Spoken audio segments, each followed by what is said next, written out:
Scripting और anchoring एक दूसरे से जुड़े हुए हैं, इसलिए जुड़े हुए हैं कि जो व्यक्ति लिखेगा वही बोलेगा या जो व्यक्ति बोल रहा है वही लिखेगा, तब ये सबसे अच्छी प्रेजेंटेशन आएगी, नेचुरल लगेगा। ये लोगों के लिए एस्थेटिक हो सकता है, प्रोफेशनल गुड्स के लिए हो सकता है, लेकिन आप सबकी तो मजबूरी है। कौन है जो स्क्रिप्ट राइटर अलग से हायर करेगा, कौन है जो अलग अलग चीज़ करेगा? तो कई बार मजबूरी अपने आप में आपको प्रोफेशनल बना देती है। एक पत्रकारिता की खास बात, जब डिटेल दोगे तो जो बात है वही बताओगे। ये नहीं कि योगी ने पिस्टल पकड़ाकर सबको गोली मरवा दिया, नहीं ना। कैमरे में योगी पिस्टल पकड़ाते हुए नहीं दिखा था, तो गलत बात है। आप सवाल उठा सकते हो कि ये क्या मजाक है कि सांसद रहे व्यक्ति, विधायक रहे व्यक्ति, एक नेता रहे व्यक्ति को घेर कर मार रहे हैं और पुलिस ऐसे जैसे मक्खियाँ उड़ा रहे हैं, है ना। तो आप ऐसे सवाल डिटेल में, लेकिन पहले क्या करेंगे, लोगों का एक ध्यान खींचने के लिए तरीके से बोल सकते हैं। तो जिन्होंने नारद को, परशुराम को अपना आइकन माना है, उनके लिए कठिन है पत्रकारिता की लाइन ढूंढना। लेकिन जिन्होंने बाबा साहब अम्बेडकर को अपना माना है, तो आपको तो कंटेंट की लाइन पहले से ही मिल गया ना, कि एक व्यक्ति जो है जेंडर जस्टिस, सोशल जस्टिस की बात करता है, कि उस लाइन को आपको पकड़े रहना है। दूसरों के साथ समस्या है, उनको भाजपा और कांग्रेस की बाइनरी में जाना है। वंचित समाज के लोगों को तो इसमें भी नहीं पढ़ना चाहिए ना। तो आपके लिए तो और आसान हो गया। आपको राहुल गांधी या मोदी को खुश करना है क्या? स्क्रिप्ट में साहित्यिक के पास पूंजी है तो वो सबसे शानदार है। उस तरह से लिख पाएंगे, जगह जगह कवि को, राइटर को कोट करेंगे, सिचुएशन को कोट करेंगे। हो सकता है ना हो, तब क्या करोगे? वहाँ सवाल लाओ। सवाल किसी भी भाषा में उतने ही चुभते हैं, टूटी भाषा में दोगुना चुभते हैं। तो सवाल लाओ। और दूसरी चीज़ कि कोशिश करो कि पॉपुलर मुद्दों से बातचीत शुरू करो।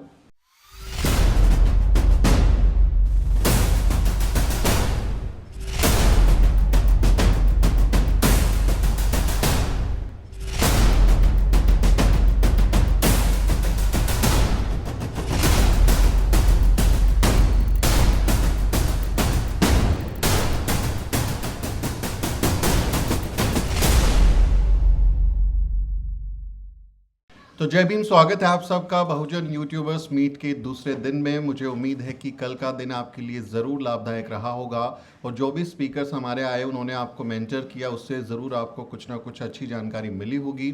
मिली है? ओके, बढ़िया है कि आपके कुछ काम का आपको हासिल होगा। आज हमारे साथ समर हैं जो कि एंकरिंग पे आपके साथ मेंटर करेंगे कि आप जब एंकरिंग करते हैं, वीडियो प्रोडक्शन करते हैं और उसमें रिपोर्ट बनाते हैं, पीटीसी करते हैं, उस दौरान आपको किन चीज़ों का ख्याल रखना चाहिए और कैसे आप एक बेहतर एंकर बन सकते हैं। क्योंकि जर्नलिज्म में जो भी आता है उसको सिर्फ एंकर या रिपोर्टर ही बनना होता है। सबकी 99% लोगों की चाहत यही होती है कि वो एंकर बने, लेकिन वो एंकरिंग की वो लोग पढ़ाई करते हैं, उसके लिए ट्रेनिंग करते हैं, बहुत सारा वक्त उसको देते हैं, तब जाके आपको वो परफेक्शनिस्ट लगते हैं स्क्रीन पर कि किस तरह से वो धारा प्रभाव बोलते हैं और लगातार वो स्क्रीन पर दिखते हैं। हालांकि आजकल के मीडिया के जो एंकर हैं, आप उनको जानते हैं वो क्या कर रहे हैं, किस तरह का काम कर रहे हैं। तो आप एक अच्छे एंकर बन सके, इसके लिए हमने समर से रिक्वेस्ट किया कि वो आपको एंकरिंग और स्क्रिप्टिंग दोनों को मिला जुला के एक क्लास करें जिसमें आप स्क्रिप्ट भी लिखें। क्योंकि जब आप खुद एंकर करते हैं तो आपको पता होता है कि कहाँ पे रुकना है, कहाँ पॉज लेना है, कहाँ जो है फास्ट करना है। आपका उच्चारण और जो वॉइस ओवर है वो आपकी स्क्रीन और स्क्रिप्ट के हिसाब से बेहतर हो जाता है, बिकॉज आपने खुद लिखा होता है तो आपको पता होता है कि इसको कैसे बोलना है। बोलते हुए जब आप लिखते हैं तो आपको उसका एहसास होता है। तो समर के बारे में मैं बता दूं कि समर मेरे बहुत ही प्यारे मित्र हैं और जो बोलता हिंदुस्तान नाम का एक मीडिया संस्थान है, काफ़ी प्रतिष्ठित है और एक ज़माने में डिजिटल में बोलता हिंदुस्तान वेबसाइट और उनके जो रिपोर्ट्स होते थे वो बहुत ही सराहे जाते थे। और अभी यूट्यूब पर भी शानदार काम है इनका और एंकर और संपादक के तौर पे समर आज वहाँ काम कर रहे हैं। IIMC दिल्ली से इन्होंने पढ़ाई की है पत्रकारिता की और बहुत ही गंभीर किस्म की पत्रकारिता है। आप अगर इनके चैनल पर जाएंगे तो आपको पता चलेगा कि कैसे शब्दों का एक कहें कि पूरा का पूरा जाल वो रच देते हैं और उसके ज़रिए, वो तुकबंदी के ज़रिए, वो राइमिंग के ज़रिए अपनी बात को कह देते हैं। तो उनका अंदाज़े बयां बहुत ही शानदार है एंकरिंग के लिए। और आज के डिजिटल दौर में तो बहुत ज़रूरी हो जाता है कि एंकर जब कुछ बोले तो वो ज़्यादा अच्छा स्क्रीन पर दिखे, वो प्रेजेंटेशन उसकी अच्छी हो, उसका उच्चारण अच्छा हो और तब जाके 1-2 सेकंड 10 सेकंड देखने के बाद कोई उस पर स्टे करेगा। अगर वो विजुअली अच्छा नहीं है, एंकर ठीक नहीं दिख रहा है, तो वो आपको नहीं देखेगा, वो टिकेगा नहीं आपके वीडियो पे। तो समर का एक बार वीडियो अगर कोई देखना शुरू करता है तो मैं उसकी गारंटी दे सकता हूँ कि वो ज़रूर टिकेगा, वो छोड़ नहीं सकता, क्योंकि समर बहुत ही शानदार तरीके से उस पर बोलते हैं और धाराप्रवाह बोलते हैं। तो मैं समर को आज आपके सामने पेश कर रहा हूँ how to improve anchoring and scripting skill, जो आपके साथ अभी बात करेंगे। समर के बाद हमारे साथ रविश कुमार होंगे, जो आपको एक गेस्ट ऑफ ऑनर टॉक देंगे जर्नलिज्म पर ही। तो समर, ओवर टू यू। स्वागत है आपका।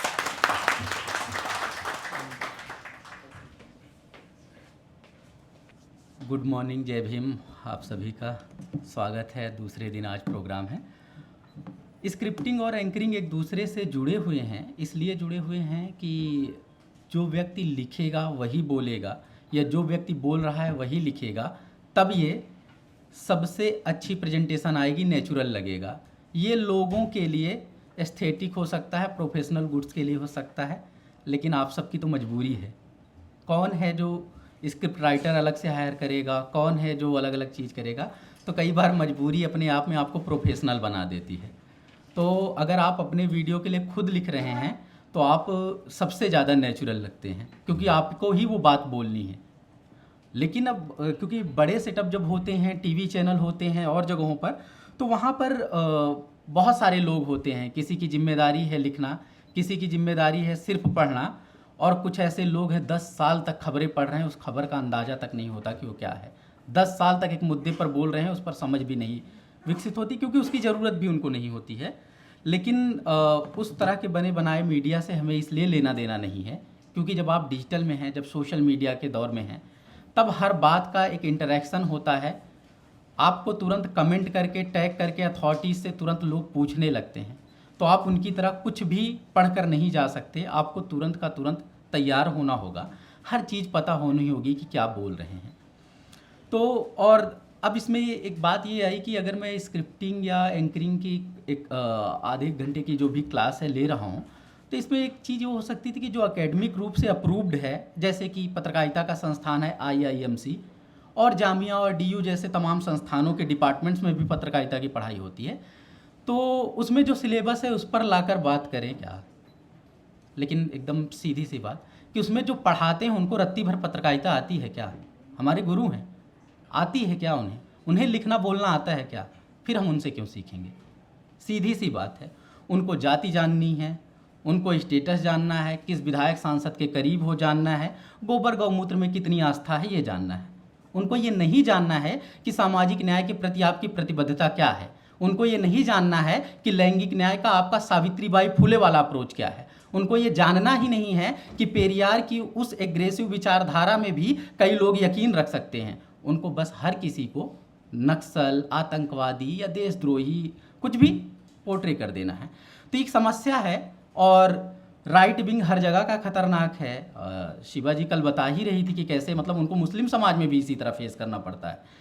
तो वो सब समस्या है। संस्थान ऐसे ही चलते हैं, तो संस्थानों का हम नहीं लेते हैं, उससे बहुत पेचीदा हो जाएगा मामला। हमने खुद जो पूरे 3-4 साल पढ़ाई की है, 1 साल IMC में, उसके पहले जहाँ जहाँ पढ़ाई की है, अगर हमसे कोई पूछ ले कि आपने क्या पढ़ाई की है, उसमें जो थ्योरीज थी, और हम टॉप के स्टूडेंट रहे हैं, ऐसा भी नहीं कि मतलब क्या पढ़े हैं, वो हमें पढ़ाने वाले से कोई पूछ ले, हमारे टीचरों से, कि आपने 20 साल जो पत्रकारिता पढ़ाई उससे क्या सीखा है, वो भी कुछ नहीं सीखे हैं। तो क्यों ऐसा है? क्योंकि एक पैटर्न होता है। जैसे ANI का नाम आप लोगों ने सुना होगा। ANI इस देश का क्या पूरी दुनिया का सबसे बड़ा फीड भेजने वाला एक न्यूज एजेंसी है। एशिया में तो बहुत पॉपुलर है, इंडिया में तो है ही इंडिया का, स्मिता प्रकाश चलाती हैं। तो कल जैसे उदाहरण दिया जा रहा था, अभी मैं स्क्रिप्टिंग और इसके में ही लेके आ रहा हूँ इसको, उदाहरण दिया जा रहा था। एक वरिष्ठ पत्रकार बता रहे थे कि आप व्हाट्सएप पर भरोसा मत करो, सोशल मीडिया पर भरोसा मत करो, एजेंसी सबसे बड़े भरोसे का स्रोत होना चाहिए NI को। लेकिन कम से कम उसकी 150 ऐसी खबरें हैं जो रजिस्टर और फैक्ट चेक्ड हैं कि सीधा सीधा प्रोपेगेंडा चला रहा है। दुनिया का सबसे बड़ा संगठन, खबरों का पूल जिसके पास है, वो भी एजेंडा चला रहा है। जिसके पास सिर्फ मैसेज भेजने की क्षमता है, वो भी अपने हिसाब से एजेंडा चला रहा है। तो एजेंडे में एजेंडा किसका हो, इस पर आ जाइए। बिना एजेंडे का कुछ नहीं होता, इस भ्रम में मत रहिए, ठीक है। अगर आपको लग रहा है तो फिर हम बातचीत शुरू करते हैं स्क्रिप्टिंग या ये सब प्रोग्राम से जुड़ी चीज़ें। जब मुल्क में दंगाई गोदी मीडिया नफरत की आंधी चला रहा है, जब विकल्प बना लिबरल मीडिया भी पिद्दी पालतू बना जा रहा है, तो सवाल स्वाभाविक सा उठ रहा है कि जनवादी मीडिया कहाँ है। जवाब 100% सही नहीं है, मगर सटीक के बेहद करीब है। बहुजनवादी मीडिया जहाँ है, दलितों, आदिवासियों, अल्पसंख्यकों, महिलाओं की बात करने वाला, यानी वंचित मगर बहुसंख्यक की सुध लेने वाला मीडिया जहाँ है। और इसी अछूत रखे गए मीडिया को संगठित और सम्मिलित करने के लिए ये डिजिटल मीडिया मीट रखा गया है। साथियों, मैं समर राज इस बात को ऐसे इसलिए प्रेजेंट कर रहा हूँ क्योंकि आयोजक साथियों ने मेरा विषय यही रखा है। इसे आराम से ये बात हम सब जानते हैं, कह सकते हैं, लेकिन जब उसे शब्दों में पिरो लेते हो, उस बात को लिखते हो, जैसे मेरी शैली है लय में बोलना, वो ज़रूरी नहीं कि आपकी शैली हो, लेकिन ज़रूरी ये है कि इंटरेस्ट बना रहे। जैसे कुछ लोग सवाल, कुछ लोग सनसनी, कुछ मतलब ऐसे बोलते हैं एकदम आम सी बात को कि लगेगा कि कुछ ज़रूरी है। तो हम कुछ उदाहरणों से ही सब कुछ समझेंगे, जैसे कि जो तकनीकी बातें हमें बताई गई, जो पूरा जर्नलिज्म की पढ़ाई में है, क्या करेंगे हम सब हताश हैं उसे पढ़ पढ़ के, सुन के। एक लाइन बोलने में भी दिक्कत होती है उसके बाद, क्योंकि लगभग तय होता है कि एंकर कौन बनेगा। कितनी स्क्रिप्टिंग पढ़ लो, कितनी प्रैक्टिस कर लो, उससे नहीं तय होता। और पता नहीं क्यों इतनी आपत्ति है, आज के दौर में हम सब एजेंडाधारी पत्रकार हैं। या तो न्यूज रीडर होता है या तो एजेंडाधारी पत्रकार होता है। कैसे? आपका कोई एजेंडा ही नहीं है सच में। जैसे मेरा, तो मुझे तो लगता है कि मेरा एजेंडा है सोशल जस्टिस, जेंडर जस्टिस, है ना, और उसको लेकर के, और उसमें भी सब कुछ न्यूट्रल नहीं है ना। तो अब मतलब हम लोग उस सब पे पढ़ेंगे ही नहीं, वो साहित्यिक बातें हैं। वो एक कास्ट प्रिविलेज के लोग बैठ कर बातें करते हैं कि हमें किसी के पक्ष में बात नहीं करनी, क्योंकि हर चीज़ अपने भाई भतीजे के पक्ष में करनी है, इसलिए वो बोलने में अच्छा लगता है, इसलिए हम उस पर नहीं जा रहे हैं। तो स्क्रिप्टिंग और एंकरिंग से जुड़े तमाम पहलुओं पर हम लोग बात करते हैं। और ये सम्मेलन का 5वां साल है, जैसा कि कल हम लोगों ने जिक्र किया। 3 साल ये लगातार, तीसरी साल ऑफलाइन हो रहा है। 2 साल तो चलिए कोविड था तो सब कुछ ऑनलाइन ही चल रहा था। लगभग 100 लोग हैं यहाँ पर, और इतने लोग का एकजुट होना, जब आप सब क्रिएटर हों, एक्टिविस्ट हों, जर्नलिस्ट हों, तब आप सबका एकजुट होना सच में बड़ी बात है। और तमाम असहमतियों के साथ यहाँ बैठे होना और बड़ी बात है। और बड़े बड़े औरा के बावजूद जब लोग एक तरफा बातें बोल दे, कोई भी व्यक्ति हो, हम में से, मेंटर्स में से, और उसके बाद भी असहमति दर्ज करना, वो सबसे बड़ी बात है। तो क्या शुरू करें? एक वीडियो पे हम ड्यूरेशन से ले लेते हैं कि क्या करना है। जैसे कि कल श्याम बता रहा था, मैं बोलने जा रहा था, क्योंकि मुझसे एक साल जूनियर है, तो एक दोस्त यार वाला समीकरण है। तो शाम की एक चीज़ थी कि लंबे वीडियो के लिए क्या करना है। तो लंबे वीडियो के लिए उसने डिटेल में बता दिया है ना। तो हम सबको एक आइडिया लग गया है कि लंबे वीडियो के लिए क्या करना है, जहाँ पर आप लंबी पारी खेल सकते हैं। साल 1.5 साल आपके भी दोस्त हों जो महीने के 10-10, 20-20 हज़ार भेज सकें, लाखों रुपए अफोर्ड कर सकें, फिर बाद में क्रिएटर बनकर आना है। तो उसके लिए क्या करना है, जिसका विजन ध्रुव राठी, नीतीश राजपूत जैसे क्रिएटर्स में बनना है, तो एक वो यूट्यूब चैनल पर भी अपलोड होगी, और कल के आपने सेमिनार में सुना भी है, तो उस पर कर लेंगे। दूसरा कि कम्युनिटी जर्नलिज्म कैसे करें, तो एक हद तक सुमित ने बता दिया है। दीपक एक आइडिया दे रहे थे कि कैसे क्या करना है। हम क्या करते हैं कि जो टेक्निकल और डिटेल वाली बातें उसको छोड़ के आते हैं पॉलिटिकल सिचुएशन पे। हम सब पॉलिटिकल कमेंटेटर हैं, कितना भी कहें कि मतलब हमसे पॉलिटिकल से नहीं लेना देना, दिन भर हमारा पॉलिटिकल से ही लेना देना है। हम अपॉलिटिकल होने के प्रिविलेज में हैं ही नहीं।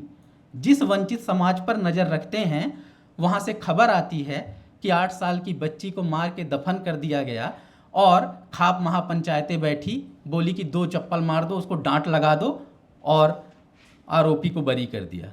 अब आप बताइए, ये अपॉलिटिकल व्यू बिना यहाँ कैसे आप बोल पाओगे? आप बोलोगे, आप उस जाति पर भी सवाल उठाओगे, आप उस खाप पर भी सवाल उठाओगे, और आप उनके पॉलिटिकल माई बाप पर भी सवाल उठाओगे। उसके बाद आपकी इस भाषा को उठाया जाएगा, कहा जाएगा कि बीबीसी वाले मधुर मधुर बोलते हैं, ये लोग देखो हर समय कुंठित रहते हैं क्या, ना।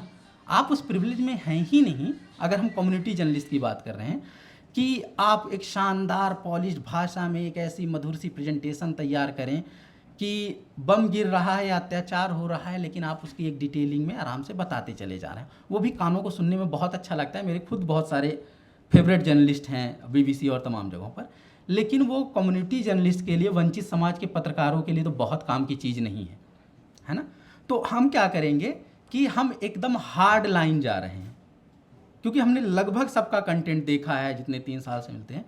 आपके पास एक ही है कि जिस लाइन को और कोई नहीं पार कर पा रहा है, उस लाइन के पार जाकर आप बात कर रहे हैं, चाहे वो जेंडर की बात है, चाहे कास्ट की बात है, इवन कम्युनल लाइन जो बीजेपी पार करती है, तो उसमें क्या है, सिर्फ इतना तक, भाजपा विरोध तक तो है। ढेर सारा लिबरल है, कांग्रेस की रुझान वाले मीडिया हैं, लेफ्ट रुझान वाले मीडिया हैं, वो बात कर देंगे।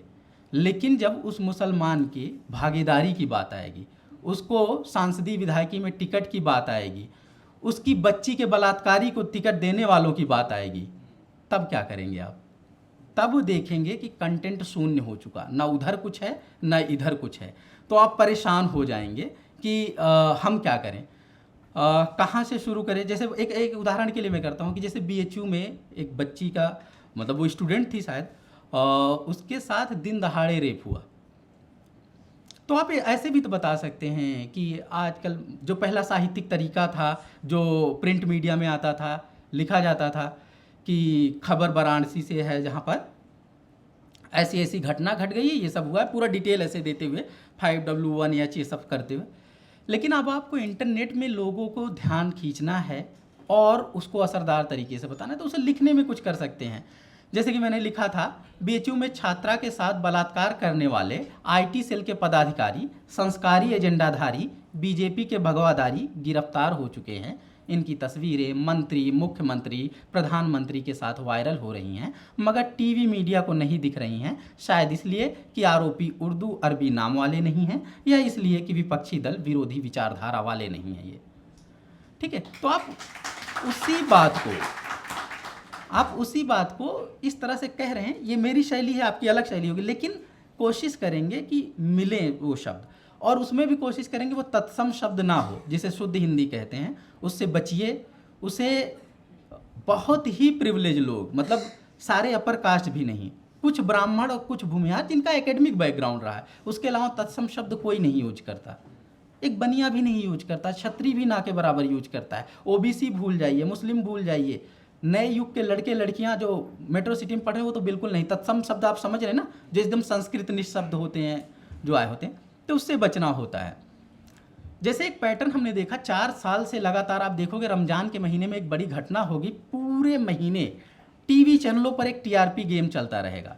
कभी अतीक अहमद को बच्चों के खिलौने वाली बंदूकों से घिरवा के मरवा दिया जाएगा, ऐसे किया जाएगा कि आपको पता भी चल जाएगी कि किया गया है कुछ।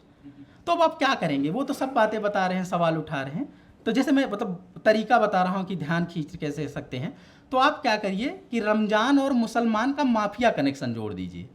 आप समझ रहे हैं ना कि बात माफिया की नहीं है। माफिया तो सिंह टाइटल के भी 42 वहाँ है उत्तर प्रदेश में, इनकाउंटर ना के बराबर हो रहा है ना। माफिया एक जाति, एक पहचान, एक धर्म के नाम के लोगों के साथ हो रहा है ना, या फिर जो राजनीतिक प्रतिद्वंदी हैं यादव और जाटों के साथ हो रहा है। ठीक है। तो अब क्या करते हैं, जैसे मैंने एक लिखा था, रमजान के महीने में ही शहाबुद्दीन को कोरोना महामारी हो जाती है, रमजान के ही महीने में अतीक अहमद पर गोलीबारी हो जाती है, और रमजान के ही महीने में फूड पॉइजनिंग से हार्ट अटैक में मुख्तार की जान चली जाती है। तो सवाल उठता है कि सारे मामलों का रमजान कनेक्शन क्या है? माफियाओं के खात्मे का मुसलमान कनेक्शन क्या है? रोजा, शहरी और इफ्तार कनेक्शन क्या है? शहाबुद्दीन, अतीक और मुख्तार कनेक्शन क्या है? सांप्रदायिकता का, मीडिया और सरकार कनेक्शन क्या है? ये पूरा कम्युनल जो ताकतें हैं, मीडिया जो है और गवर्नमेंट, इनके नेक्सस को आप बस हाईलाइट कर रहे हो। आगे आराम से बैठ के डिटेल में बताओगे, कविता पाठ नहीं है ये। बस ध्यान खींचने के लिए आपने 1 घंटे में जो बताना है उसको 1 मिनट में पहले लोगों का ध्यान ले लिए ना, कि यार जो कुछ होता है रमजान के महीने में, एक बड़ा उनका आइकन मतलब वो बहुत निगेटिव भी है, तमाम अपराध भी हैं, तमाम आपराधिक पृष्ठभूमि के लोग भी हैं। लेकिन देखोगे कि जिनको 5-5, 10-10 लाख वोट मिले हैं, 2-2, 3-3 जिलों तक जिनका एक औरा है, उनको सिस्टमैटिकली टारगेट किलिंग की जा रही है, या करवाई जा रही है, या सिचुएशन बताई जा रही है। तो अब उसको बताओगे ना, लोगों के मन में सवाल देना। आगे जब डिटेल दोगे, एक पत्रकारिता की खास बात, जब डिटेल दोगे तो जो बात है वही बताओगे। ये नहीं कि योगी ने पिस्टल पकड़ाकर सबको गोली मरवा दिया, नहीं ना, कैमरे में योगी पिस्टल पकड़ाते हुए नहीं दिखा था, तो गलत बात है ये, है ना। आप सवाल उठा सकते हो कि ये क्या मजाक है कि सांसद रहे व्यक्ति, विधायक रहे व्यक्ति, एक नेता रहे व्यक्ति को घेर कर मार रहे हैं और पुलिस ऐसे जैसे मक्खियां उड़ा रहे हैं, है ना। तो आप ऐसे सवाल डिटेल में, लेकिन पहले क्या करेंगे, लोगों का एक ध्यान खींचने के लिए तरीके से बोल सकते हैं।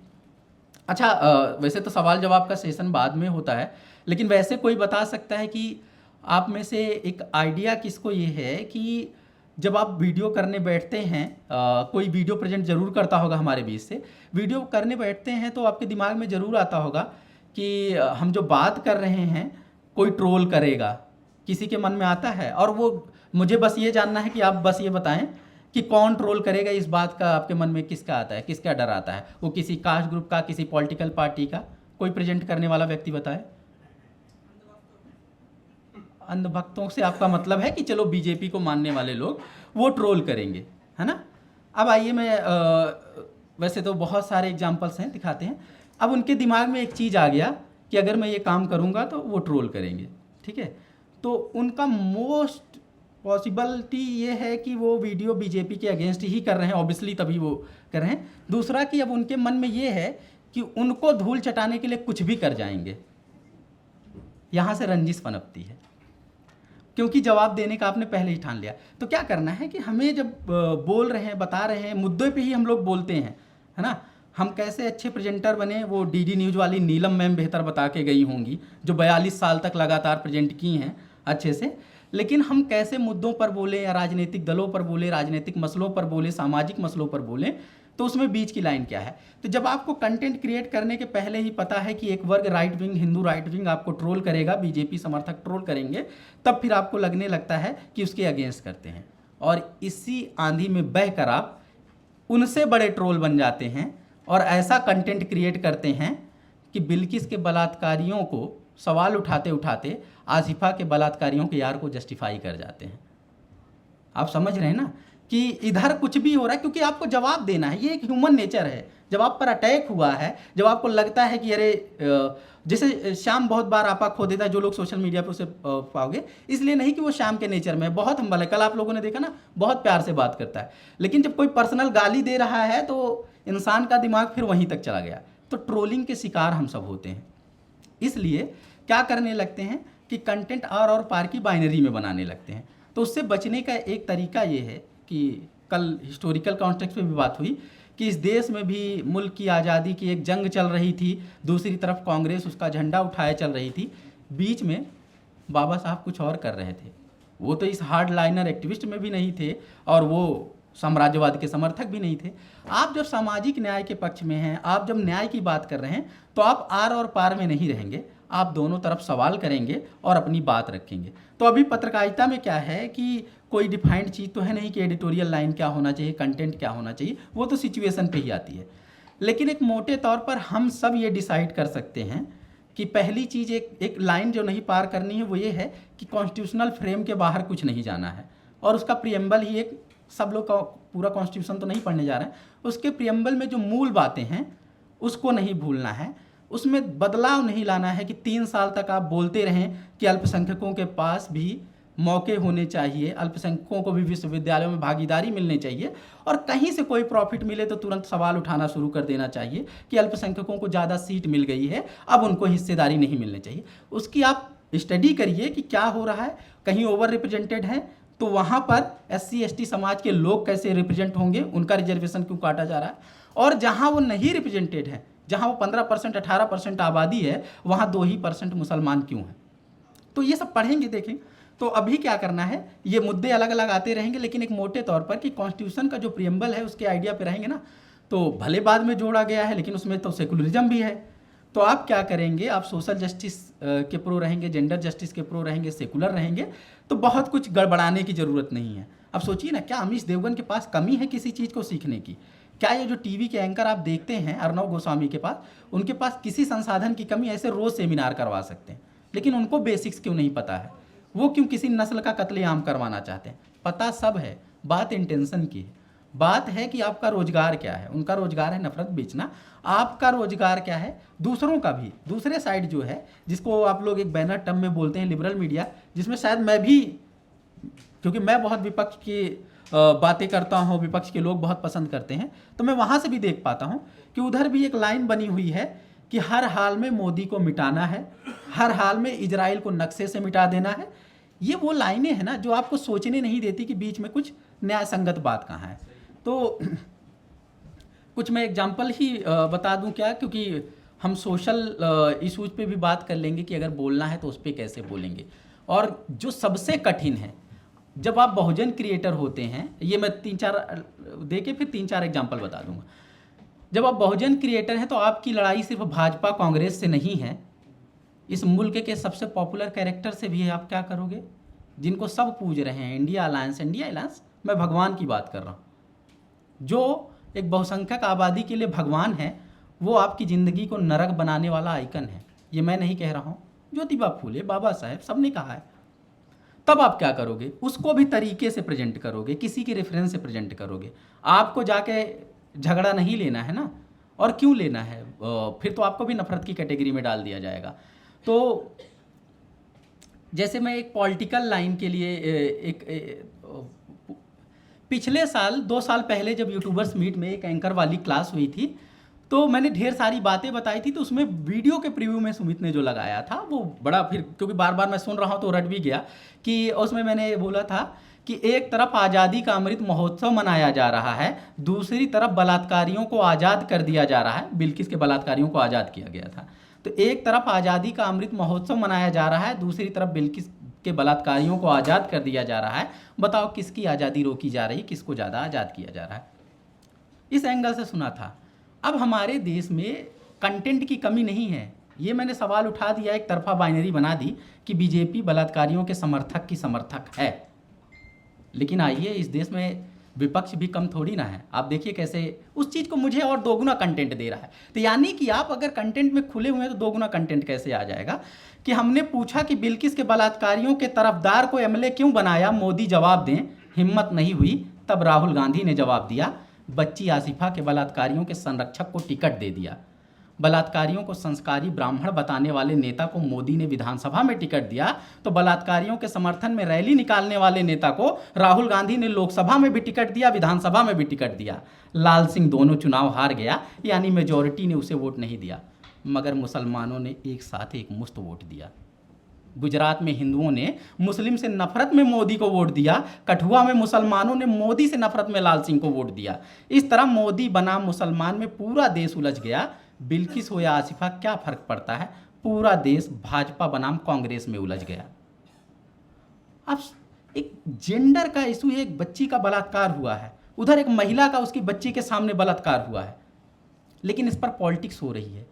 जा रहे हैं लाखों की संख्या में हिंदू, इस बात पे वोट करने जा रहे हैं। उनको भी पता है कि बिल्किस बानो कौन है, उनको भी पता है कि वो पीड़िता है, उनको भी पता है कि उसके साथ जो कुछ हुआ है वो किसी भयानक मूवी में भी वो नहीं देख सकते हैं, लेकिन वो जा रहे हैं वोट देने। क्यों? क्योंकि वो मुसलमान से नफरत में दे रहे हैं। 13% या 17% अभी आप गूगल कर लीजिएगा, कठुआ में मुसलमान भी हैं। एक तरफा वोट लाल सिंह को गया है, जो कांग्रेस का कैंडिडेट रहा है। उसने क्या किया था, एक बच्ची का बलात्कार हुआ था, मंदिर के अंदर बलात्कार हुआ था, और उस पर सब कुछ, वो तो उनको तो सजा हुई ही। उस इंसान को वोट कोई भी दे, लोकतंत्र में तो कोई किसी को वोट देगा ही ना, लेकिन कैसे मुसलमानों ने उसे वोट दे दिया होगा, सोच के देखिए।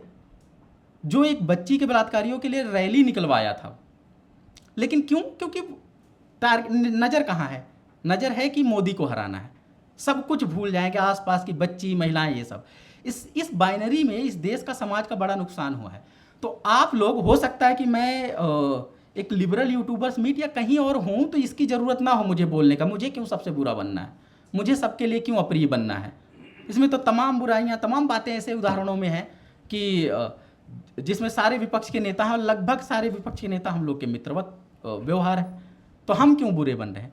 बात है कि हम अगर बहुजन यूट्यूबर्स मीट में आए हैं, यहाँ कम्युनिटी जर्नलिज्म करने लोग बैठे हैं, तो अब वो आर और पार की बाइनरी में तो नहीं देख सकते कि किससे नफरत में मुझे क्या करना है। तो आपका जो व्यूअर है उसी तरह से कंटेंट क्रिएट करेंगे, तो आप इससे स्वतंत्र होकर कंटेंट क्रिएट करिए। ये एक पॉलिटिकल लाइन है। आप देखोगे जो भाजपा के खिलाफ है वो क्या करेगा, हर हाल में कांग्रेस का समर्थन कर रहा है। ये मूर्खवत फैसला है, कोई तुक नहीं बनता है। जैसे कि बीजेपी देखोगे 8 से 10% के अलावा लगभग 90% संस्थानों में अपर कास्ट, कास्टिस्ट और गोबर और गौमूत्र की बात करने वाले लोगों को वीसी और प्रोफेसर बनाती है। कितना बुरा है। राहुल गांधी बताते हैं, और आपने मीडिया में सुना होगा कि 90 में से सिर्फ 3 ओबीसी को सेक्रेटरी बनाया है बीजेपी ने। कांग्रेस ने 84 में सिर्फ 1 को ही बनाया था। आप समझ रहे हो ना। तुम उस पर आरोप लगाओ। अब आपके क्रिएटर, आपके पास तो कंटेंट दोगुना हो गया, आप क्यों उदास हो रहे हो। आपके पास तो कंटेंट दोगुना हो गया ना, कि मोदी सरकार, मोदी जी खुद ओबीसी बनकर वोट लेते हैं और सेक्रेटरी बनाने की बारी आती है तो 90 में सिर्फ 3 ओबीसी को सेक्रेटरी बनाते हैं। और कांग्रेस अब जातिवार जनगणना और सामाजिक न्याय की बात कर रही है, लेकिन जब सरकार होती है तो 84 में कभी 0 तो कभी 1 सेक्रेटरी रखती है। कंटेंट तो आपका दोगुना हो गया, इनरिच हो गया। ये डर और घबराहट है क्या कि व्यूवर्स कहाँ से मिलेंगे। ऐसा देश नहीं है, सब कुछ भाजपा कांग्रेस नहीं है। अथाह लोग बैठे हैं, वो जो आपको दिखता है कि वोट कर रहे हैं वो एक अलग संख्या होती है। जैसे आप देखेंगे, अगर जो लोग मुझे कुछ जानते होंगे, विपक्ष के लगभग सभी दलों में जो जितना लिबरल सेकुलर लाइन का दल है उधर उतना ही लोग पसंद करते हैं, नेता ही नहीं उसके कार्यकर्ता तक। लेकिन मैं लगातार इन सब पे वीडियो करता रहता हूँ, कोई व्यूअरशिप नहीं जाने वाली है। अगर आप वाजिब बात कर रहे हैं तो ये बहाना है और रिस्क लेने से आप बच रहे हैं। रिस्क इस बात का लेना है, फिर कर क्यों रहे हैं भाई, कहीं नौकरी करिए और किसी चीज़ में करिए। इवन मीडिया में भी नौकरी करेंगे तो सैलरी तो आ रही है। ज़्यादातर लोग जब बहुजन लाइन में मीडिया कंटेंट क्रिएट कर रहे हैं तो एक समस्या हो रही है ना। समस्या ये हो रही है कि कई कई महीनों तक आपके खाने के लाले पड़े हैं। ऑफिस अलग से नहीं खोलते हैं ना, कि घर से ही काम चला लेते हैं, ऑफिस का रेंट कौन देगा। तो जब आप अपनी शर्तों पर काम कर रहे हैं तो करिए, अच्छा करेंगे तो फिर उसके बाद दुनिया सुनेगी, देखेगी। जेंडर का सवाल सिर्फ हिंदू मुसलमान तक नहीं है। इस बात को क्लेरिफाई करने के लिए एक और मैं एग्जांपल दे देता हूँ कि ये जाति में, सामंत में, प्रिविलेज में और क्लास में भी है। अब क्या करोगे, जैसे कि शायद इस देश में विनेश फोगाट के लिए सबसे ज़्यादा 60 से ज़्यादा वीडियो बनाने वाला मैं व्यक्ति हूँ, लेकिन उनके जातिवाद के बारे में मैं बताता हूँ। आप जब बैठोगे तो कंटेंट आपका दोगुना हो रहा है। देखो, हो सकता है कि हमने 10 बार बताया, बजरंग पुनिया ने शेयर किया सब कुछ, तो हमारा तो अब मित्रवत व्यवहार हो गया। मुझे तो शर्मा जाना चाहिए कि यार दोस्त लोग हैं वो बुरा मान जाएंगे, लेकिन आप तो खुल के करिए ना। जैसे उदाहरण के तौर पर हमने पूछा, इसी पैटर्न पर है कि सिर्फ जैसे कम्युनल लाइन का आपने देख लिया ना कि बिल्किस बानो के मामले में, आसिफा के मामले में सबकी अलग अलग राय कैसे है। हर मुसलमान को दिखता है कि बिल्किस बानो के साथ गलत हुआ है और गलत करने वाले नेता के साथ नहीं खड़ा होना है। उनको ये भी दिखता है और हिंदू को भी दिखता है, ऐसा नहीं कि किसी को नहीं, लेकिन वो सांप्रदायिक नफरत में वोट किए जा रहे हैं उधर। इधर भी दिख रहा है कि बच्ची के साथ गलत हुआ है कठुआ में, और उसको समर्थन करने वाला वैलिडिटी दिलाने वाला तब मंत्री था वो भाजपा से, लाल सिंह, वो गलत हुआ है। लेकिन क्या करोगे, अब कंटेंट तो उनको एक साइड बेचना है। तो एक भी लिबरल कहे जाने वाले कंटेंट क्रिएटर ने इस पे वीडियो तक नहीं बनाया कि राहुल गांधी बार बार बलात्कारियों के संरक्षक को आप टिकट क्यों दे रहे हो। लोकसभा में भी दिए थे, विधानसभा में भी क्यों दे रहे हो, नहीं बनाएगा। क्यों? क्योंकि डर और घबराहट है कि व्यूवर्स और भी तमाम इंटरेस्ट होते हैं, मैं उस पर जा ही नहीं रहा हूँ। वो लिफाफे से लेकर के तमाम पेमेंट रिलेटेड होते हैं, वो पत्रकारिता की सबसे ज़रूरी चीज़ों में से हो गई है, तो उसको छोड़िए। एक इसी को मैं आगे बढ़ा देता हूँ। हमने पूछा, मोदी जी पहलवानों के बलात्कार के आरोपी बृजभूषण को क्यों बचा रहे हो, ना देश में न्याय दे रहे हो, ना ओलंपिक में न्याय दिला रहे हो, उल्टा आरोपी के बेटे को चुनाव लड़वा रहे हो। राहुल गांधी ने जवाब दिया, हम न्याय दिलाएंगे, मोदी की सेना के खिलाफ हुड्डा की सेना बनाएंगे। उधर हुड्डा कुमारी शैलजा को किनारे लगा रहे थे, वो दुखड़ा सुना रही थी, ये जातिवादी अकड़ मीडिया के सामने दिखा रहे थे। विनेश बनी हुड्डा की सच्ची सिपाही, शैलजा को साइड लगा दी, अपने चुनावी कैंपेन को जाट महासभा बना दी। तो अब क्या हो रहा है कि जो कुछ हुआ है, आप देखेंगे कि विनेश के साथ गलत हुआ ना, कि एक सांसद, एक पावरफुल व्यक्ति, एक प्रधानमंत्री का खास व्यक्ति अपनी ताकत का इस्तेमाल कर रहा है, अकड़ कर बोल रहा है मीडिया में, उसके न्याय की हम लोग बात नहीं कर पा रहे। लेकिन जब दूसरे साइड आप देखते हैं कि जब उन्हें मौका मिला, जब चुनाव लड़ने लगी और हरियाणा की मोस्ट प्रिविलेज, डोमिनेंट और पावरफुल कास्ट की तरफ से उन्हें रिप्रेजेंट करने का मौका मिला, तो उनके राज्य की जो दूसरी सबसे पॉपुलर नेता है, 16 आइकन का पोस्टर लगे, उसमें कहीं नाम नहीं। 1.5 महीने कैंपेन चला, कहीं नाम नहीं। मीडिया में बयान आया, सब दरकिनार कर दिया। क्यों? क्योंकि अब वहीं तो बात हुआ कि राजनीति ने जैसे ही मौका दिया, फिर जैसे बबीता फोगाट का स्टैंड था वैसे ही विनेश ने अपना लिया। तो अब आप क्रिएटर के तौर पे क्या करेंगे? जब जब गलत हुआ विनेश फोगाट के लिए बृजभूषण के खिलाफ आवाज़ उठाएंगे, जब वो इग्नोर कर रही हैं मुद्दों को, जाति के सवाल को, तो आप उन पे भी जाति के लिए सवाल करोगे। तो ये आपका जेंडर जस्टिस भी हो जाएगा और सोशल जस्टिस भी हो जाएगा। लाइन एकदम क्लियर होगी। ये हम घूम घुमा के पॉलिटिकल पे ही आ रहे हैं। मैंने कोशिश किया कि जेंडर पे, किसी को कुछ लगता है कि ऐसे कुछ उलझ जाने वाले सवाल आते हैं। चलिए, जो सबसे ज़्यादा शर्माने वाला है, समलैंगिकता जैसे मामले जब आ जाते हैं, तब लोग कोई स्टैंड नहीं लेते। जैसे मैं पूरा वीडियो ढूंढ रहा था, कहीं नहीं मिला मुझे, जब एक फैसला आया था। तो क्या करेंगे? जैसे समलैंगिक मामलों पर कोई फैसला आया है और वो कह रहे हैं समलैंगिक विवाह को हम मान्यता नहीं दे सकते, तब आप क्या करेंगे? तो आपका जो स्टैंड होगा, जैसे मेरा जो स्टैंड है मैं उसका बता रहा हूँ, और हो सकता है आपका अलग स्टैंड हो, तो आप उसके हिसाब से बनाएंगे। बस कोशिश करिएगा कि किसी के न्याय के खिलाफ आपका स्टैंड ना हो। जैसे जिस समाज में महिला और पुरुष की शादी वो खुद नहीं तय करते, घर परिवार से तय होती, पड़ोसी रिश्तेदार से तय होती है, नौकरी और कार से तय होती है, धर्म और जात से तय होती है, हैसियत और औकात से तय होती है, वहाँ की सर्वोच्च न्यायालय ने सेम सेक्स मैरिज यानी समलैंगिक विवाह को मान्यता देने से इनकार कर दिया है। कोई हैरानी की बात नहीं है। जिस परिवेश में आबादी दिन रात इसलिए बढ़ रही है कि ऊपर वाले की कृपा बरसती है, फल फ्रूट खिलाने से, मंत्रोच्चार सुनाने से, तरह तरह बहलाने से गर्भावस्था आ जाती है, सेक्स शब्द बोलने में पर शेमिंग की जाती है, वहाँ सेम सेक्स पर चर्चा करने के लिए सर्वोच्च अदालत के जज बैठे, ये क्या कोई कम बड़ी बात है? आप क्या कर रहे हो? क्योंकि जजों पर डायरेक्ट बोलना आपके लिए कहा जाता है कानूनी रूप से अड़चन हो जाती, तो बोलो यही बहुत बड़ा एहसान कर दिए कि आपने सेम सेक्स मैरिज पर बात कर दी। हम आपसे उम्मीद ही नहीं करते कि आप प्रोग्रेसिव सोच के होंगे। इससे क्या होता है, लीगली तो उनको वैलिडिटी मिल गई, लेकिन सोशली आप उन्हें इनवैलिड करवा सकते हो। अपने लोगों में ये संदेश दे सकते हो कि ये सब पैट्रियार्क, ब्राह्मणिकल, कास्टिस्ट कल्चर के पोषक लोग हैं। आप रवीश जी, आप जुड़िए और कुछ लोगों से इंटरेक्ट करिए, बातचीत करिए, हम आगे बातचीत को जारी रखें। रवीश जी के ज्वाइन करने के पहले हमारी बातचीत हो रही थी स्क्रिप्टिंग और एंकरिंग पर, तो तमाम बातें हैं और वो बहुत स्पीच के फॉर्मेट में चली जाएंगी, और तो हम बस अगले 5 मिनट में उन मेन बातों को ध्यान रख लेते हैं जो हमें प्रैक्टिकली काम आने वाली है। पहली चीज़ तो ये काम करना है, अच्छे प्रेजेंटर, एंकर बनने वाले सबसे आसान रास्ते के हैं कि सब लोग एक ऐप जरूर डाउनलोड कर लो, कोई ऐप डाउनलोड कर लो जो टेलीप्रॉम्प्टर का काम करता हो। अगर कोई खरीद सकता है, बहुत सस्ते हो चुके हैं इस मामले में, चाइना ने बहुत काम आसान किया है, तो बहुत सस्ते 5-7 हज़ार में अच्छे से अच्छे टेलीप्रॉम्प्टर मिल जा रहे हैं जो आपके यूज के हैं। लेकिन फिर भी अगर वो भी नहीं खर्च करना है तो टेलीप्रॉम्प्टर का एक ऐप यूज कर लो, और मिलो ओरेटरी जैसे मुझे एक नाम याद है, या कोई भी। उससे क्या हो जाएगा कि आप लोगों को जो कुछ बोलना है उसे देख कर बोलोगे, पहले लिखोगे फिर बोलोगे, तो वो बहुत संतुलित है।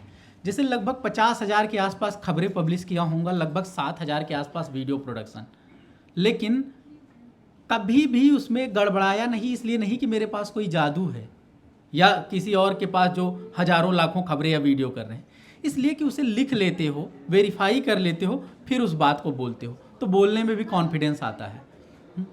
तो अब एक मेन चीज़ है कि आपको लिखना है, तो लिखे हो तो उसे पढ़ोगे कैसे, तो डिस्टर्बेंस होगी।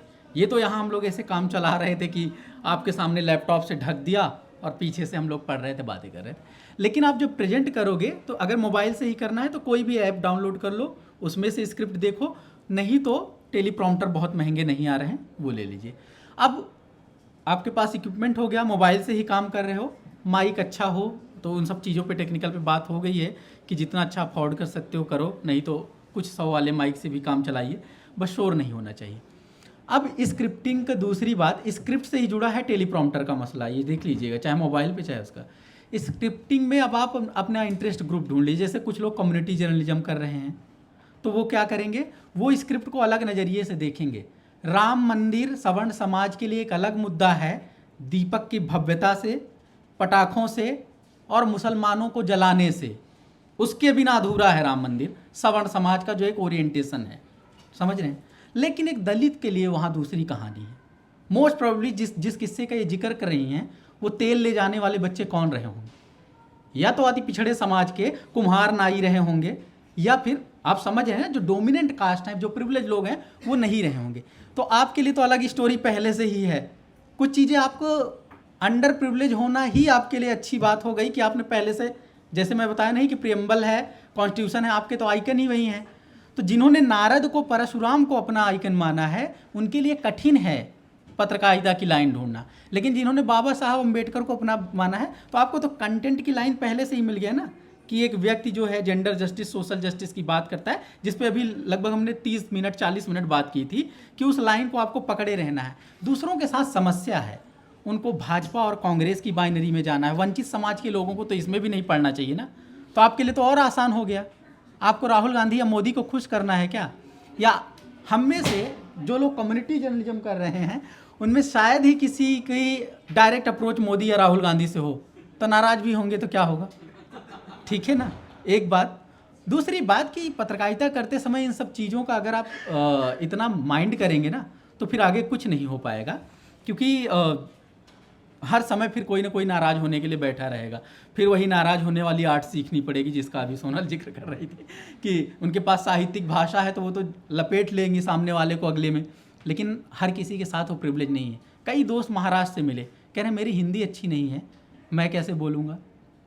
तो ऐसा नहीं है, अलग अलग जगहों से हो। पहली बात तो अपनी अपनी लैंग्वेज में करो, लेकिन अगर हिंदी में भी करना चाहते हो तो टूटी फूटी हिंदी बहुत क्यूट लगती है। अभी मैं मुकेश मोहन वाला एग्जाम्पल दे ही रहा था कि बहुत शानदार वीडियो उनके देखे जाते हैं, क्योंकि वो तुरंत का तुरंत उस पर रिएक्शन दे रहे हैं। तो क्या बात बोली जा रही वो ज़रूरी है। स्क्रिप्ट में साहित्यिक के पास पूंजी है तो वो सबसे शानदार है, लेकिन कोई समर राज, सोनल दहिया या सुमित के पास वो प्रिविलेज हो, तो हम ये नहीं कह सकते कि आपने खूब सारा साहित्य पढ़ा होगा हिंदी या इंग्लिश में, उस तरह से लिख पाएंगे, जगह जगह कवि को, राइटर को कोट करेंगे, सिचुएशन को कोट करेंगे। हो सकता है ना हो, तब क्या करोगे? तब उसका दूसरा तरीका बता रहा हूँ, वहाँ सवाल लाओ। सवाल किसी भी भाषा में उतने ही चुभते हैं, टूटी भाषा में 2 गुना चुभते हैं। ठीक है, तो सवाल लाओ। हमें ज़रूरत नहीं पड़ती सवालों की, हम लोग लपेटते रहते हैं जलेबी की तरह 5 मिनट 10 मिनट अपने सेंटेंस को। लेकिन आपके लिए काम की चीज़ है कि उसमें सवाल लाओ। और दूसरी चीज़ कि कोशिश करो कि पॉपुलर मुद्दों से बातचीत शुरू करो। और एक बड़ी चीज़ बताई गई कि ज़रूरी नहीं है सब ने अपने अपने हिसाब से। आप बहुत सारे कंटेंट आपके पास इसलिए है कि बहुत सारे बहुजन आइकन्स हैं जिन पर अभी डिटेल में बहुत कुछ नहीं लिखा बोला गया है। खूब लिखिए, बोलिए, 50 कैरेक्टर पे 50 वीडियो बनाइए, बताइए कितने वीडियो हो गए? कुछ हज़ार हो गए ना, शायद 2500 वीडियो हो गए। तो आपके पास कंटेंट भरमार है, कंटेंट वहाँ से उठा लीजिए। प्रेजेंट करने का तरीका, भाषा अच्छी है तो खूब अच्छा लिखिए, बोलिए, और अच्छी नहीं है भाषा तो क्या करेंगे? कभी सवाल करेंगे, कभी उस मुद्दे को उठाएंगे। जैसे SC ST में सब क्लासिफिकेशन हो रहा है। तो अगर आप बोल सकते हैं तो खूब अच्छे से तुकबंदियाँ करिए, खूब अच्छी कविताएं बोलिए। नहीं बोल सकते तो आसान भाषा में तो कह सकते हैं ना कि ये क्या दलित वंचित समाज के लोगों को बांटने, आपस में लड़ाने के लिए अलग करने की कोशिश की जा रही है ना। टूटे, ये जो मैं एक लाइन में बोल गया उसको 3 बार में बोलिए, लेकिन बोल सकते हैं। तो क्या होगा कि आपके पास ढेर सारे मुद्दे हैं। हमने बहुत सालों तक बहाने किए हैं कि अंडर प्रिविलेज हैं, लेकिन कई चीज़ों के लिए आप प्रिविलेज हैं। अब सोचो ना, कोई एक बहुत प्रिविलेज समाज का व्यक्ति है, जाति प्रिविलेज के हिसाब से देख लें, उसके दादा दादी के संघर्ष की कहानी अगर वो सुनना चाहेगा, सोचना चाहेगा, मम्मी की चाची की कहानी, तो क्या होगा? देवरानी जेठानी के झगड़े, हाँ, या 2-4 और बातें होंगी उसके यहाँ संघर्षों में, उसके ताऊ जी का उसके पापा जी से लड़ाई। लेकिन जब एक दलित वंचित समाज का व्यक्ति आएगा तब वो क्या कहेगा? मैं ले चलूँगा आपको, सुमित की क्या लाइनें थी उस कविता पे, मैं चमारों की गली तक ले चलूँगा आप। अब क्या है, वो फील कर पा रहे हैं, आप तुरंत रिलेट कर लिए। दूसरी बात कि आप उसी साहित्यिक, उसी बैकग्राउंड से आ रहे हो, आपके आसपास उसी लिटरेचर की बात हो रही है, तो आप तो इसमें प्रिविलेज हो गए ना। ठीक है, आपने वो प्रिविलेज नहीं चुना, वो प्रिविलेज है नहीं, आपने उसे चुना नहीं, समाज ने आपको दिया। लेकिन आपके आसपास संघर्ष करने वाले लोग ज़्यादा हैं और अब उसे देखने वाले लोग आ रहे हैं डिजिटल में। सब कुछ तो अखबारों टीवी ने अपने हिसाब से दिखाया था। तो आप कंटेंट भरपूर है, प्रेजेंट करने के तरीके सीख लीजिए, उसे करिए। बोलते समय थोड़ा कॉन्फिडेंट रहिए, फैक्ट अकेले गलत मत बोलिए, ओपिनियन थोड़ा आपका बायस भी है तो चढ़कर बोलिए, घबराने की ज़रूरत नहीं है, क्योंकि जब साफ साफ साबित हो चुकी चीज़ें आपके सामने झूठ बोली जाती हैं तो कम से कम आप अपने जब न्याय पक्ष की बात कर रहे हैं तो इतना डाउट में कि प्रतापगढ़ के इस जिले में जो एफआईआर दर्ज हुई है पीड़ित पक्ष का क्या होगा, अरे चढ़कर बोलिए कि पीड़ित पक्ष ने एफआईआर की है, 3 दिन तक गिरफ्तारी क्यों नहीं हुई। हो सकता है कुछ तकनीकी दिक्कत हो 3 दिन की गिरफ्तारी में, लेकिन आप अपने एग्रेशन के साथ बोल सकते हो क्योंकि आपको वो चीज़ असर्ट करनी है, इसमें कुछ गलत नहीं है। हाँ, लेकिन एफआईआर नहीं हुई है तब बोलना कि एफआईआर हुई है, ये गलत बात है। तो फैक्चुअली कोई मिस्टेक मत करिए। एक आखिरी सुझाव है, क्योंकि अभी बहुत ज़्यादा ज़रूरी है, जिसके हम खुद शिकार हैं, तो हम सुमित की वो क्लास सुनना चाहेंगे। वो ज़रूरी बात है कि जब आपके अकाउंट गायब हो जाते हैं, हैक हो गए, तो अब क्या करोगे। हमारा खुद इंस्टा अकाउंट नहीं मिला, दोबारा रिकवरी नहीं कर सके, तो अभी ये बताएंगे सारी चीज़ें। तो एक आखिरी बात बता रहा हूँ कि इन सब चीज़ों में ऐसा लग रहा है कि जैसे हम अपनी एक तरह के अपने दुखड़े ही सुनाते रहते हैं क्या। तो उसको बदलने के लिए कोई कहता है कि आप बिजनेस की बात करिए, इकोनॉमिक्स की बात करिए, कोई कहता है आंकड़ों पे बात करिए, बिल्कुल करिए, लेकिन दोनों तीनों चीज़ें मिला करके बात करिए। जैसे क्योंकि अब आंकड़े हैं तो बहुत उलझाऊ चीज़ है। सोचो 50 आंकड़े हैं, अब कैसे समझाओगे। मैं यहाँ बैठूँ, क्या इकोनॉमिक्स की क्लास चल रही है कि मैं उनके बीच भारी भरकम बातें बोलूँ। तो मैं एक एग्जाम्पल के लिए आपको बता दे रहा हूँ। ये एक आखिरी उदाहरण है। अथाह आंकड़े हैं, कोई नहीं सुनना चाहेगा तो उसे दूसरी तरह से अपनी बातों में आप ले आ सकते हैं कि कैसे उसको पॉलिटिकल एंगल दे करके वहाँ पर बात अपने अपने पॉलिटिकल ओरिएंटेशन के हिसाब से। जैसे एग्जांपल के लिए मैंने लिखा था, बिहार में जिस आरजेडी को मुस्लिम यादव की पार्टी कहकर प्रचारित किया गया, सारे साधन संसाधन इन्हीं को सौंप दिया गया कहकर नफरत का माहौल बनाया गया। अब आंकड़े सामने हैं, मिलान किया जा सकता है कि इस 32% आबादी के पास कितने फीसदी संसाधन हैं।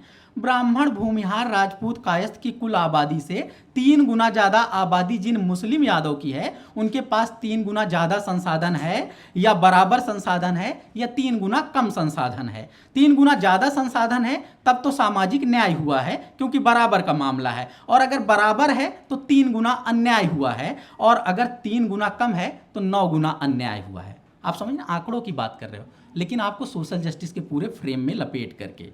ठीक है, पिछड़ों की कुल आबादी 63% है, हिंदू अपर कास्ट की कुल आबादी 10.5%। इन्हीं आंकड़ों से अब मिलान होना चाहिए कि क्या बिहार में कुल पिछड़ों के पास कथित अगड़ों से 6 गुना ज़्यादा संसाधन है, या फिर बराबर संसाधन है, या 4-6 गुना कम संसाधन है। अगर बिहार में पिछड़ों के पास अगड़ों के मुकाबले 6 गुना ज़्यादा संसाधन है तब सामाजिक न्याय हुआ है। अगर बराबर संसाधन है तो 6 गुना अन्याय हुआ है, और अगर उससे भी कम है तब तो घोर अन्याय हुआ है। एक उदाहरण इसे हम दलित समाज से भी जोड़कर फिर उस बात को खत्म करते हैं। ऐसे ही इस जनगणना में एससी की आबादी लगभग 20% आई है। बिहार में जातिवार जनगणना कराई गई है, तो ऐसे ही इस जनगणना में 80 की आबादी लगभग 20% आई है। हिंदू अपर कास्ट के मुकाबले 2 गुना आबादी दलितों की बन रही है। सवाल हो रहे हैं कि क्या बिहार के दलितों के पास अगड़ी जातियों के मुकाबले 2 गुना संसाधन है, या फिर बराबर संसाधन है, या फिर 2 गुना कम संसाधन है, या 10-20 गुना कम संसाधन है। जवाब मिलते ही पता चल जाएगा कि किस तबके के साथ कितना बड़ा अन्याय हुआ है। अब आप सवाल कर रहे हैं, सब ये आंकड़े हैं, 2%, 16%, 18%, कौन सुनेगा और क्यों सुनेगा। लेकिन आप पूछ रहे हैं कि यादव मुस्लिम अगर सब कुछ ले गया है, 31% है, तो क्या 31% ज़मीन, 31% नौकरियाँ, क्या 31% संसाधन उसके पास हैं? नहीं है। तो किसके पास हैं? कायस्थ की फीसदी 1% है, आबादी, कायस्थ की आबादी 1%, तो उसके पास कितने संसाधन हैं। तो अब क्या है, इसमें आप जाति नफरत भी नहीं कर रहे हैं, आप सबके हिस्से की बात भी कर रहे हैं, आप अब सामाजिक न्याय की बात कर रहे हैं। आप देखेंगे जज्बाती होकर सोशल मीडिया पर लोग जाति विरोधी एजेंडा जब छेड़ते हैं और ऐसे जातियों का नाम लेकर के नफरत की बात करते, बिल्कुल नहीं। हम एकदम नाम लेकर, मैं तो नाम लेने में परहेज जब लोगों का नहीं किया, मैं कह तो रहा हूं कि ब्राह्मण, भूमिहार, राजपूत ओवर रिप्रेजेंटेड, खासकर ब्राह्मण, बनिया, भूमिहार है। लेकिन जहां ओवर रिप्रेजेंटेड है, आप संख्या काउंट करोगे ना, उस पर सवाल करोगे सरकार से, समाज से, हर जगह कि बाकी के लोग वहां पर रिप्रेजेंटेशन क्यों नहीं पा रहे हैं। तो आंकड़े लाने से आपकी बात, आपकी अकेले की कहानी नहीं हो जाती, हर किसी की जिम्मेदारी हो जाती है। वो बैठा हुआ उसी जाति समाज का कोई भी व्यक्ति होगा, वो आशुतोष होगा, रवीश कुमार होंगे, श्याम मीरा होंगे, समर राज होंगे, वो आकर जवाब देंगे कि हाँ यार, हिस्सा तो सबका है, बराबरी तो सबकी है, तो फिर हमें ही क्यों मिल रहा है, या एक ही घर एक परिवार को क्यों मिल रहा है, या एक जाति को क्यों मिल रहा है। तो जब आप आंकड़े जोड़ देते हो ना तो सबसे मजबूत, तो यही सब बताना था। टेक्निकल वाला पुराना 2 साल पुराना वीडियो है, क्योंकि रिपीट नहीं कर सकते, बहुत कुछ है। हमने एक बार बहुत डिटेल में बात कर ली है 1 घंटे तक, और पिछले साल शायद सोनल ने भी डिटेल में एंकरिंग और स्क्रिप्टिंग पे बात की है। तो 2 साल का आपके पास वीडियो मिल जाएगा, आप ढूंढ लीजिएगा। मैंने बहुत सारी तकनीकी बातें नहीं की, सिर्फ पॉलिटिकल अप्रोच और आपके सिचुएशन हैंडलिंग अप्रोच पे बात किया है। तो बाकी और बात संवाद होते रहेंगे। एक अच्छी चीज़ ये है कि डिजिटल मीडिया सोशल मीडिया में आपस में जुड़े होने पर कभी कोई समस्या नहीं आती है। आप अलग अलग मुद्दों पर राय अपनी बात अपनी रखते रहते हो। तो ऐसा नहीं है कि अभी जो समर से सुन रहे हैं, या सुमित से सुन रहे हैं, या सोनल से सुन रहे हैं, या जो रवीश कुमार सुना कर गए हैं, या आनंद जी जो बता कर गए हैं, वो सब एकदम ख़त्म हो गया। नहीं, कल फिर कुछ सुनोगे, कुछ नया होगा। तो इस पर हम आगे बढ़ते हैं। और अभी सुमित आइए, आप, वो बहुत ज़रूरी है, तकनीकी बात है, जाननी है हम सबको। Thank you so much summer, और आपसे माफ़ी भी कि उस समय रवीश सर क्योंकि आ गए थे तो उनकी क्लास को करना पड़ा और आपका क्लास थोड़ा डिस्टर्ब हुआ। इसका भरपाई ये होती है कि अगला जब यूट्यूबर मीट होगा तो आप फिर से एक बढ़िया क्लास करेंगे। साथियों, अगर आपको द न्यूज़ वीक का काम पसंद है और आप चाहते हैं कि हम यूं ही अम्बेडकरवादी पत्रकारिता करते रहें तो हमारी आर्थिक मदद जरूर करें। आप अपनी स्क्रीन पर दिखाई दे रहे इस QR कोड को स्कैन करें और न्यूज़ वीक फाउंडेशन के खाते में अपनी दान की राशि भेजें। QR कोड के अलावा आप UPI के जरिए भी मदद कर सकते हैं। आप हमारी UPI ID newsweek@yes bank पर भी मदद भेज सकते हैं। इसके अलावा आप हमारे अकाउंट में भी मदद भेज सकते हैं। खाते का नाम है news week foundation, account number है 02358800000640। IFSC कोड है YESB 0000235। बैंक का नाम यस बैंक है और ब्रांच है नेहरू पैलेस दिल्ली। आप डोनेशन के एवज में इनकम टैक्स में भी छूट पा सकते हैं। डोनेशन की रसीद पाने के लिए ट्रांजैक्शन का स्क्रीनशॉट हमें भेजें। टाइप करें डोनेशन स्पेस आपका नाम और हमें 8595794224 पर व्हाट्सएप करें।